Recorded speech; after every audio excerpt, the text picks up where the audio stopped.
Hi, Caleb with Brownells here, and today I'm joined by Mike from Sons of Liberty Gunworks, and we're going to be talking about basic rifle maintenance, Mike. Yeah.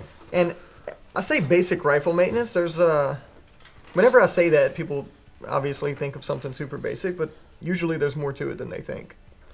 Yeah, so there's some, it's a bit of a misconception. People think that the AR is labor intensive to maintain, but it's really not. I a lot of times use cleaning as an excuse or an opportunity to inspect certain components. Whenever I take a bolt carrier group out and I'm wiping that excess carbon off, I'm also giving that extractor a tug and making sure that it's really, really firm. It should be difficult to move. Pushing that ejector and making sure that it's also very, very difficult to move. If those things feel squishy, it's time to probably replace those springs. Also looking at the extractor claw and making sure that there's no cracks or anything. I'm looking at the bolt lugs, making sure that there's no cracks developing.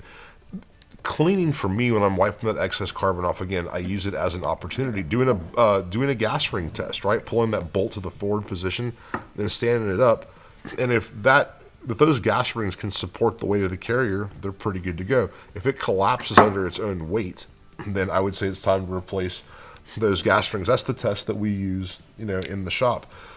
Same thing with your action spring, measuring that to make sure that it's within the proper length. The carbine action spring should be no shorter than 10 1/16 inches. So after thousands of compression-decompression cycles on that action spring, it eventually begins to set. So during my cleaning and my weapons maintenance, I'm also measuring that to make sure that it is not set and compressed to below 10 1/16 inch. I'm going to measure that in its overall length. But as far as the rifle maintenance, what I'm looking for is I'll wipe off the excess carbon, okay? And I want to be pretty generous with the lube. I know there's some, if you're in a super sandy environment with really, really fine sand, perhaps there's a little bit different lubing technique. But for the most part, with the exception of that, I like to be pretty generous with the lube. I think if a gun's wet, it's going to run. Matter of fact, a gun's going to run wet regardless if it's clean or dirty. Yeah. Carbon's not going to stop a well-built DI gun. Yep. So I mean, that's kind of my take on weapons maintenance is wiping down the excess carbon. You don't want to get in there and get too aggressive with stuff. You don't want to start polishing down to polishing off the protective finish and get into the substrate. And then inspect those components. Another thing to look for on a bolt too is if it's peening, right? If you're starting to see peening on those lugs or peening on the barrel extension, something's not flying true. And that's just, again, if you look at that stuff and you preemptively check that, if you don't have to wait for a malfunction to manifest to get in there and change something. Just like you wouldn't drive your car until the engine seized, before you change the oil. Yep. It's the same thing. If you're feeling those the extractor or the ejector and they're feeling a little bit weak, get in there and change it. Same thing with the action spring.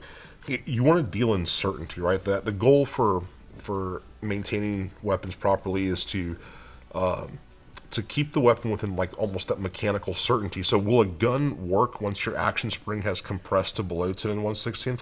Probably, but we're not in the business of probably, right? If you want to get into certainty, you don't have to wait till it fails. Keep an eye on that stuff, and they're pretty damn hard to stop.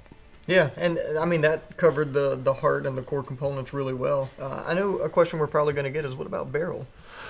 So I think that, again, if your group sizes start to open up, or if you start seeing some accuracy declination and you're pretty sure that it's not because the barrel's worn, I think you can use some bore snakes where you can run some patches down there until you get that carbon fouling out. Yep.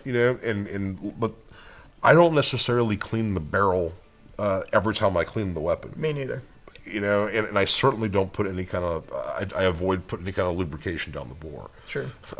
That's, in a little bit of copper, actually I think kind of, you'll see your groups kind of tighten up as you get some copper fouling. Yeah, so you can take a really clean barrel and it'll actually start shooting better once you get a few rounds through A it. little bit of fouling. It's like Yeah. copper fouling, sure. That's the difference between what's called like a cold bore zero and a clean bore zero. Sure. A cold bore zero is typically pretty predictable. A clean bore zero is not as predictable. You need that little bit of fouling in there. Yeah, and there's a lot of like precision rifle shooters that'll tell you the same thing. This isn't, specific to the AR platform. Mm-hmm. And so yeah, I mean that was a really good overview, especially with those nitrided barrels. You don't really need to. There's nothing you need to put in there. Yeah, corrosion resistance is a huge deal for how we approach the gun, and I mean, it's a good protective finish. Corrosion, nitride is going to keep any kind of oxidizing or some of that pitting and fouling to a real minimum, if at all. Yeah, and with a good nitrided barrel, I know you mentioned shooting the barrel out.